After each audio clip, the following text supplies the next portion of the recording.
Next up, we have the psychedelics landscape, how the psychedelics landscape is rapidly evolving. Part 1, it's about law and policy, what's legal, what's on track for FDA approval, and how we can create a healthy and ethical ecosystem. And to do that, we will turn to Ariel Clark. Ariel is an attorney and co-founder of Clark Howell LLP, a woman-steered corporate and regulatory law firm focused on cannabis and psychedelics. She's a co-founder of the Psychedelic Bar Association and is general legal counsel to the Chacruna Institute. Please welcome Ariel Clark. Thank you so much. Hello, friends. How's it going? So good to be here today. So over the next 20 minutes, I'm going to take you on a journey regarding psychedelics law and policy and what's happening in the psychedelic ecosystem. Before we begin, I want to actually, hopefully my slides will come up. I want to start with the title of my talk today, which is The Convergence of Psychedelics with Law and Policy. And I draw your attention to the word convergence because it recognizes what many of the speakers before and many after will talk about, which is that psychedelics have been around and being used the globe over. And they're indigenous people, medicine carriers, underground therapists who have held these medicines and held these traditions. And I want to name the lineages and the people that have made it possible for us to be here today. I also want to say I'm going to focus on the US law and policy. There's so much going on internationally, but there's a lot going on in the US. And so for that reason, I'm going to go probably about an inch deep, but 3,000 miles wide, which is the width of the US, so that you come away today really having a good handle on where things stand with regard to law and legislation. I also want to kind of give a sort of moment of pause and really think about the idea of convergence. So we have the psychedelics ecosystem, and we have it converging with these frameworks of law, these legal frameworks. And it's these moments of relationship and convergence that I'm really interested in and really matter. Because it's really how this relationship, how psychedelics and the law, government, markets, capitalism, how they come together, and on the side of that I'm particularly concerned about, that we should all be concerned about, because the way that they converge and the contact that they have will determine the contact that people, communities have with the psychedelics themselves. And so just again, to really give a nod to the moment in time that we're in. It's a very historical moment. And I'll also finally say that psychedelics really, they're not a monolith. So the laws that may apply to MDMA-created compounds, such as LSD and MDMA, may not apply to ayahuasca, iboga, peyote, which are medicines that are held, again, by deep indigenous lineages. So there might be some overlap, but some differences. And that makes it hard to have a conversation like we're having today, because it's a lot to pack in 20 minutes. So let's talk quickly about the current paradigms or points of access, the access models. Language is imperfect. So, some would say it's all medical use. Some would say it's all religious or spiritual use, relationships with these types of medicines. But for ease of kind of explaining things to you, I've grouped it into medical and non-medical usage. So you've heard earlier today about different clinical usages, FDA-approved therapies of MDMA and ketamine. That also kind of falls into the therapeutic categories, because we're seeing states like Oregon and now Colorado and other states that are kind of teeing up to have therapeutic or adult facilitated type relationships and sessions for people who want to access different types of medicines. And then we have non-medical use. So this includes the personal and private use with the legal underpinnings of the First Amendment and cognitive liberty that Ethan mentioned, and I appreciated that so much. Also community use. So I think about different types of, let's say, festivals. I mean, how are people accessing psychedelics right now? And then there's religious, spiritual, ceremonial. Religious use includes the Religious Freedom and Restoration Act and other federal laws and state laws.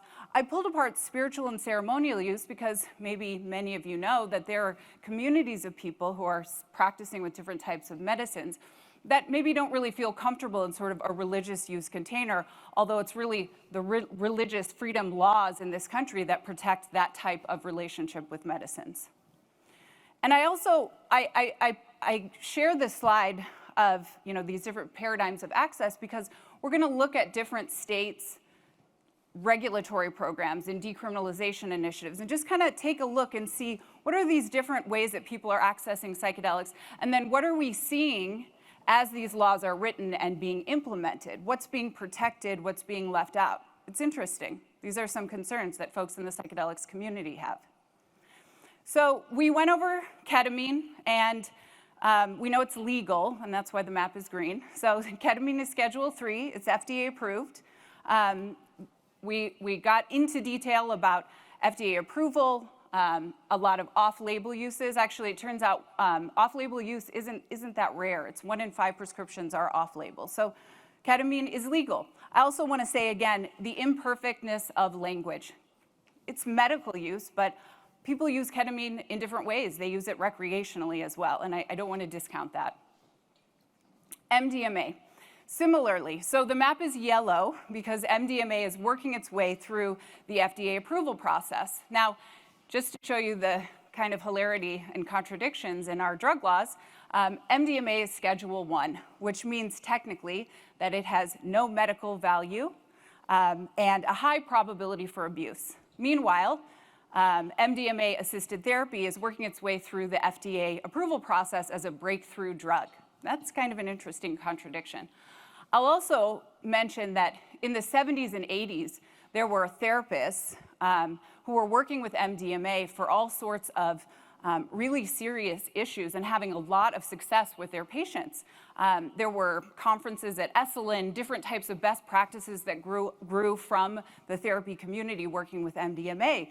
And then somewhere, I think in the mid-'80s, MDMA found its way into the Texas nightclub scene. And as the DEA likes to do, rushed to schedule it, although therapists showed up at these hearings, these scheduling hearings, to say, hey, look, this medicine is helping our, we're working with patients in clinical settings, and it's helping people. Regardless, it was put on Schedule 1, but it looks like things are moving along. By 2023-24, probably MDMA will go through the FDA approval process, and it'll be interesting to see if FDA is scheduled to Schedule 2 or 3 at that time, and I imagine we'll see off-label uses for other types of indications. Psilocybin. So, as you'll notice, I identified this as medical and non-medical. And I want to start by saying that indigenous people, the Mazatecs, but also many indigenous people the world over, have had a relationship with and held ceremonial and religious containers with mushrooms for millennia. Okay, so we start there. And still, there are spiritual and religious communities of people who, in ceremonial settings, including in this country, are coming together around this particular medicine, and that would be religious, spiritual, or ceremonial use. And on the kind of more medical side, and again, I really have a trouble with all of these categories, honestly, but on sort of the medical side, psilocybin-assisted therapy is going through an FDA approval process, also is Schedule 1, also is a breakthrough drug therapy, again, all of these contradictions of drug laws. And psilocybin is also legal in Oregon and Colorado, actually today, but not quite regulated yet, and I'll get more into that. That's why you have a couple states that are green and the rest of the country that's yellow. Okay, so maybe some of you have heard of psychedelics being used as sacraments. I've mentioned a religious use context, and I thought it was interesting that this hasn't come up so much. And I just want to pause and call your attention to the fact that, again, peyote, ayahuasca, psilocybin, other medicines that have been held by people the world over, they have been held in these religious and ceremonial containers. And I just mention that because as different states are forming working groups and passing laws, And the federal government has a federal task force, and we're quickly doing so much around psychedelics, kind of along the lines of what's been mentioned earlier. What is a healthy psychedelics ecosystem? What is ethical? What is ethical is when we are protecting religious, spiritual containers, as well as protecting underground therapists, these people who are kind of the legacy that have held these medicines and these ways that even inspire the ways that are used with compounds that are created in labs. Okay, so for me to share with you, please, watch all of that. Let's see how law reform works in this respect, because, the religious and spiritual use really needs to be protected. And, it doesn't always happen that way. Oregon is a good example. So we have federal and state laws that protect the free exercise of religion.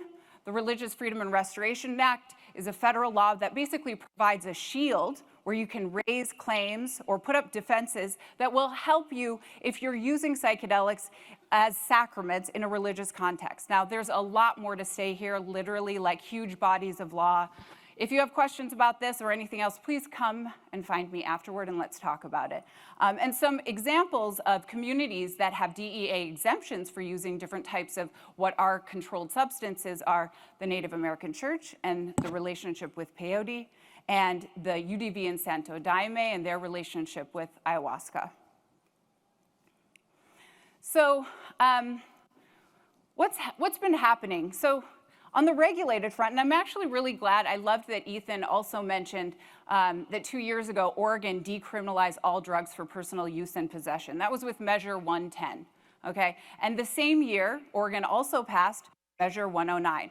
And basically, what Measure 109 does, and we've kind of talked about this some, but it allows you to access psilocybin. Not quite yet. These service centers will open up, I think, this year or next year. You'll be able to access psilocybin if you're working with a trained facilitator, so kind of a quasi-adult supported use, therapeutic kind of context. And it requires that you have a preparation session, the administration session, and then the integration session. Now, I want to just pause for a minute and say, it turns out that early numbers, and I don't know if the drafters didn't really run the numbers when they put this initiative together, but it will cost someone $700 to $2,000 to access psilocybin in this regulated use model. This is deeply problematic. And the Oregon Health Authority that's working on implementation of the psilocybin program is aware of these issues and is seemingly wanting definitely to address them. But we're still going through an implementation process with Oregon, and we'll see kind of where things turn out. Some things they're doing to address accessibility is to allow group use type sessions. And again, that's not out of the box at all. Maybe you're more familiar with a one-on-one therapy to patient sort of relationship. Or maybe you're like me and your relationship to psychedelics are in a spiritual context. And group use is not out of the box at all. That's how I have my relationship with these different types of medicine. So, we'll see what happens in Oregon. Another thing that's been kind of a concern there is that there isn't really protection for religious use or ceremonial use. And there have been a number of conversations around how do we fix that? How do we implement a law that protects religious and spiritual use more? Yeah, I guess now I'll just turn to Colorado. Colorado just passed the Natural Medicine Health Act this last election cycle. Oh, and I want to mention one thing. In Oregon, in this last election cycle, you may have heard, a lot of local jurisdictions decided to ban, unfortunately. And that's something, if you've been involved in cannabis, I have. In California, we're in still, 60% of the state is in a state of prohibition because local jurisdictions ban cannabis. So that was kind of unfortunate about the Oregon measure. We'll see what happens. I think voters are kind of waiting to see what implementation looks like, so maybe things will change over time. But fast forward to Colorado that was just passed, local jurisdictions can't ban. So that's kind of a nice improvement. In Colorado, we have psilocybin, DMT, iboga, and mescaline decriminalized for personal use and for social sharing. Now there, I had mentioned concerns about not protecting religious and ceremonial and community use. But hopefully, and I think Colorado's measure will protect personal and community use.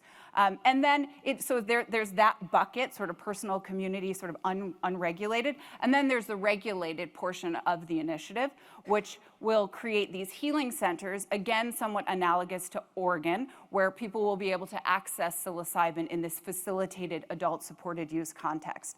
And I just want to mention, there were concerns as this initiative was being put together and passed, that there wasn't sort of fulsome stakeholder participation amongst the indigenous community, BIPOC community, concerns about corporate consolidation. I think also people, in Colorado have seen what happened with cannabis as cannabis moved through sort of those twin engines of government and market and regulation and kind of what came out the other side. So there's some concerns there, but this is the thing, is that we have to be we're part of a community, we all are. And we have to work together and listen to kind of different stakeholder interests. And this is what the process of implementation will look like, which is complex, listening from different viewpoints, kind of figuring out what is the path forward. So anyone who's interested in these issues, even if you're not from Colorado, really watching how things play out, similar to Oregon, similar to these other states, it's incredibly important, incredibly interesting. And I just, obviously, as someone who thinks about this all the time, I just love it. Okay, so now I'm going to go through a couple more slides somewhat quickly to show you kind of where things are at in other states and local jurisdictions. So very quickly, here's some states with reduced penalties. New Jersey has reduced penalties for all drugs. I think New Jersey has reduced penalties just for psilocybin, and Washington for all drugs. And both of them are looking at some sort of regulated model for psilocybin. Then we have a number of local jurisdictions. Y'all have probably heard about the cities and counties that decriminalized various types of psychedelics. Well, local jurisdictions do not have the authority to decriminalize, so it's deprioritization, making personal use and possession the lowest police priority in those local jurisdictions. Here are some states that have working groups to study the medical use, and some states with active or pending legislation. Again, these sort of run the gamut from decriminalization, reducing penalties, to some sort of light regulation, social sharing, all sorts of different approaches around drug policy reform. And so this is all to show you, and then here's some states with inactive or failed legislation. My home state of California, SB 519, got gutted this last year, unfortunately, but we'll take it up again. And a number of other states that have kind of worked on legislation as relates to psychedelics. And the point is, here is a combined map. A lot is happening. Many things are happening, and that's just on a state and local level. On a federal level, there's a federal task force. Well, it's, I think, now been named a working group because it sounds less aggressive. The NIH is funding psychedelics research. There's huge descheduling and rescheduling efforts, litigation, right to try litigation. Anyway, I don't have time for all of that, but all this is to show a lot is happening. So now I want to kind of get into some meta questions. What does legalizing psychedelics actually mean? Okay, and we could answer this all sorts of ways, but I want to answer this more from a process perspective and from an acknowledgement of this inflection point and this particular moment in time that we find ourselves in, and human beings who are involved in a political process, okay? So it means when we're legalizing psychedelics, it means there are human beings, that's why I put those little people there, with different interests that are drafting laws and writing initiatives. And then there are human beings with different cultural lenses and value systems that are on these task forces and working groups. And there are human beings with different goals in mind and things that they hold dear that are working on implementation and will be in different types of advisory boards, different agencies that will regulate this, and committees, okay? And the reason I point that out is because earlier I said that psychedelics are incredibly intersectional. That's because they involve healthcare issues, drug policy reform, indigenous rights, biocultural preservation, intellectual property, business, religion. Like, it is incredible. It's one of the reasons I love doing this work, is because it just involves so much. And that also creates this complexity of all of us working together, being in this together, thinking about how do we really balance interests so that we aren't creating the outcomes that we've seen where things are unaffordable, where people don't have culturally appropriate access to different medicines, where groups that are cultures who have held these medicines are disregarded in this process, okay? Obviously, these are things that I care very much about, and I share this with you because I want you to care a lot about this too, or I hope you will. And I have these concerns because, you see, I had a front row seat in cannabis law reform myself. And I saw what it was like, you know, back in the day when psychedelics, when cannabis, it was very different than it is now, let's say. and I saw cannabis go through what I refer to, and I like this visual, as the twin engines of government and capital. And kind of when we do the same thing we always do, we like turn the grinder in the same way, we will have the same outcomes, okay? But like, we really are in an inflection point also globally. You know, earlier Brad mentioned that, you know, human well-being, environmental well-being. You know, there are 22 veterans who choose suicide. There are 380 people a day in this country who die of like drug and alcohol overdoses, mental health, chronic pain, so many challenges in this world right now, you know? And we wanna create legal frameworks that are healed ways of being, not ones that create more harm and trauma. And so I ask you to also pay attention to, you know, what are you concerned about? What moves you? What do you think is important? And please engage in these processes. Because I can say, you know, I didn't know back then with cannabis what I know now. And based on what I know now, just how systems work and how laws work and how interests work, I am deeply dedicated to being involved in this process, and I hope everyone will be. And so, as a final kind of imagining, I put this together. This is not exhaustive. These are just some of the things that I'd love to offer you. The tenets of a healthy psychedelics ecosystem, what I'd love to see in legislation and regulation, that we would have inclusive access models that are equitable and affordable. Oh, and notice that all the people are inside the circle. Imagine this table where we all get to talk together and we really listen deeply and we are humble and have integrity with each other.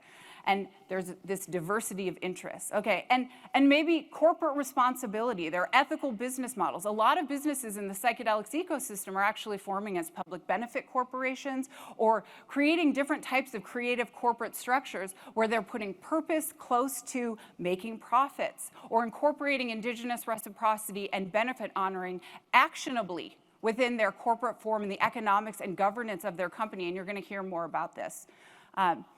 You know, in these models, the plants are protected, and maybe the rights of nature, which is a particular doctrine in law that's an indigenous doctrine, indigenous inspired, where ecosystems, where a river is given personhood status. In this country, we let corporations have personhood status. I hope very much that someday we will see the environment, the ecosystem, the earth be given personhood status, and I would love to see that in psychedelics legislation.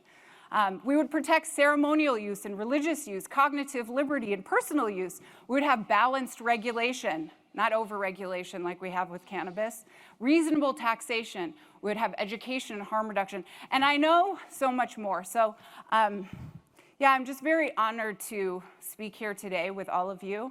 I hope very much that you will engage in this process and meaningfully bring forward what you care about. I just welcome anyone to come and talk with me later on, because this is all I think about, so much of what I care about, and I hope you do too. So thanks.